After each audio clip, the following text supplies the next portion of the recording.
So your home finally hits the market. The photos look amazing, the buyers are booking showings, and you get the offer you love, and you begin the mental anticipation of packing and moving. Of course, then the home inspector shows up like a dreaded drop-by. Kramer, why do you have to... Hello, Newman. Hello, Jerry. And you know this can't be good. So in today's video, I will address the 5 most common home inspection deal breakers. And just so you know exactly what to expect before the inspector pulls up into your driveway. So you are in the right place if you want fewer surprises, fewer repair requests, and my bonus tips to putting more money in your pocket at the closing. So, before we dive in, I'm Harold Powell, a local real estate agent serving Ventura and the surrounding communities. Of course, if you like my videos, want to stay up to date on all things real estate, I suggest hitting the subscribe, like, and bell icon to be notified of future content. All right, so in addition to the 5 deal breakers, I will cover one bonus deal breaker for homes with chimneys. So if that's you, you may want to stick around to the end. All right, let's start with deal breaker number 1, which is the roof. Now, buyers are always asking about the roof's age and the condition when making an offer. Because if anything's going to make a buyer nervous, well, it's the idea of having a leaky roof and the expense of installing a new roof, which can run anywhere from $20,000 to $30,000. Of course, buyers expect the roof to be in good condition, while home inspectors will be up in the attic and up on the roof, treating it like a science project. Sellers will often tell me that they have no leaks and no roof problems. And the problem is when the home inspection comes back with the 5 dreaded words, which says, end of its useful life, which means the roof needs to be replaced in the very near future. So this is where seller's blood pressure literally goes to the roof. And since the seller swears there's nothing wrong with the roof since it doesn't leak, and the buyers, on the other hand, immediately think they're getting a new roof. Additionally, sometimes FHA and VA appraisers will, as well as insurance carriers, may require 2 to 5 year warranty on roofs in order to obtain financing or insurance for that matter. Now, this is where we can have our first deal breaker. So the question is, what is reasonable? Well, really you have to start by asking, was the buyer expecting when he viewed the home that the house had a new roof, or was it going to get a new roof as part of the purchase? Well, probably not. But the buyer may not have been aware of the condition of the roof when they made the offer. And the buyers actually may have thought that the roof maybe had 5 to 10 years of life before having to replace it. Yeah, possibly. So assuming the market conditions of a normal market, it would be reasonable to see some sort of prorated credit, towards a roof. Now, my seller pro tip here is that this situation could be avoided if the seller has a roof inspection done up front to determine the condition, and if a roof tune-up could be done to extend the life of the roof. Now, in some cases, a roofer can actually warranty the roof for 5 years or more, depending on what type of roof tune-up or application can be done. Now, many times this can be done at a fraction of what a new roof would cost and mitigate concerns as well as avoid a deal breaker. Moving on to deal breaker number 2, and it's probably one of the most unaware issues that sellers are aware of, and that's the electrical panels. Some electrical panels have developed a reputation for safety or reliability problems, and they often get flagged during the home inspections. So if a home has one of these, buyers, inspectors, and sometimes insurance companies may require replacement. And when it comes to replacement, cities often require a 200 amp service in order to meet the code requirements, and in this case could run anywhere from $4,000 to $5,000 to be done. Now, the 2 panels that often get red flagged are, number 1, the Federal Pacific Electric or FPE stab lock panels. They are most frequently seen on homes built between 1950s to 1970s, and these are probably the most notorious. The breakers are often known to fail during trip overloads, which creates a real fire risk. And so many inspectors recommend a full replacement, and in some cases, insurers may not cover the homes with those. Number 2 panel that's an issue is the Zinco panels, which are often found on homes, again, built between the 1960s and 70s. And these panels can overheat, melt internally, and fail to shut off power. So even if they appear to work, internal damage is common and very common to see home inspections advising replacement. Now, this deal breaker is kind of a difficult one since it is a health and safety issue. And the kicker is many of the panels are only 100 amp panels.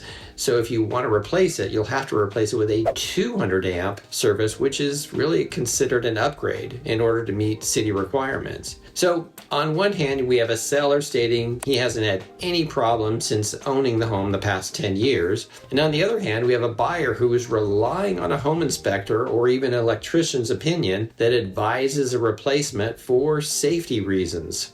Now, in a normal market or balanced market, the buyers really have more options and motivated sellers are not wanting to lose the buyer, which can often lead to some sort of seller concession. So either way, this issue can easily become a deal breaker for a buyer or seller. So the seller really should check their electrical panel or at least have an electrician take a look at it. Moving on to deal breaker number 3. It's the HVAC system.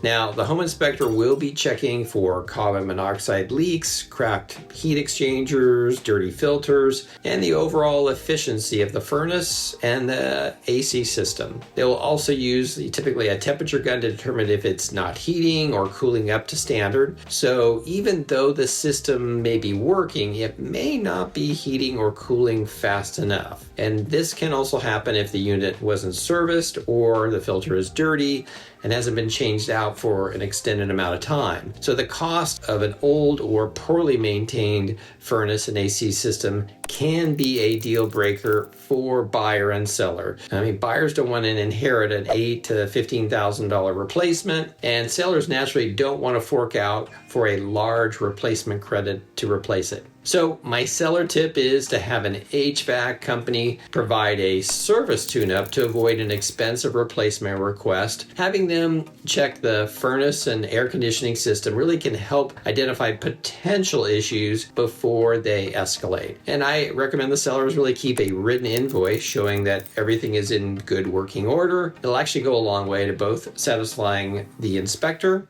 as well as the buyer. Now, there are times when the AC system is kaput and the seller doesn't really want to have to provide a buyer credit. Really, then the best thing to do is just to remove the AC unit prior to having the house on the market. That way the seller can eliminate that as a potential deal breaker. Moving on to deal breaker number 4. Termite inspections. Now, the inspection itself typically only runs about $100. Now, the mistake homeowners make is really not ordering a termite inspection before you go under contract with a buyer. What sellers are not aware of is the fact that termite inspectors are not just checking for termites. In addition to termites, they will actually be inspecting for wood rot and fungus damage on the outside and the inside of the home. The inspector will go around the eaves and the fascia and probe to determine if wood needs to be repaired or replaced. Now, I've seen reports on older homes with deferred maintenance having anywhere from $5,000 to $10,000 just in wood repairs alone. So some of the biggest termite estimates that I've seen are for covered wood decks with wood rot. So I had a situation for a homeowner that agreed to get a termite inspection prior to coming on the market, and the termite repair for the deck was $5,000. The seller agreed to have it removed for $1,200 rather than spend the money replacing it, since not having the covered deck wasn't going to change the value of the property. The problem for many sellers is by not ordering the termite inspection up front, they are stuck to having to address deal breaker number 4 during the buyer inspection period, which could have potentially been avoided. Needless to say, ordering a termite report can avoid this deal breaker issue. Moving on to deal breaker number 5, sewer lateral.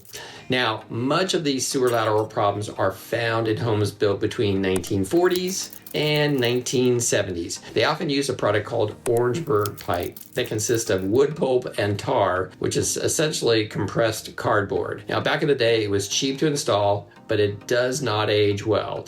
It is often filled with roots and blockages due to soil pressure, flattening, or even caving in the lateral. Now, some cities like Ventura and Ojai require all single-family homes that are 10 years or older to have this sewer lateral inspection as a point-of-sale requirement. A point-of-sale requirement means that the inspection must be done and filed with the city before you can even close escrow. In addition, any deficiencies will need to be remedied. I will say in most cases that have the original Orangeburg pipe, they'll likely have to be replaced. So my seller tip here is that if you live in a city that does require the inspection, you definitely should order it up front to see what the findings are and not be caught off guard on what potential repairs may be required. I would recommend that, however, you do check with your agent as to who to use, since there can be a pretty wide spread on replacement costs. Otherwise, really, if it's a city that doesn't require it, I generally would recommend leaving it up to the buyer to decide whether or not they want it inspected. So let's move on to my bonus deal breaker, which is for homes with chimneys. Now, where I run across issues here where there are visible cracks on the exterior of the chimney, it's really an indication of potential fire hazard. And when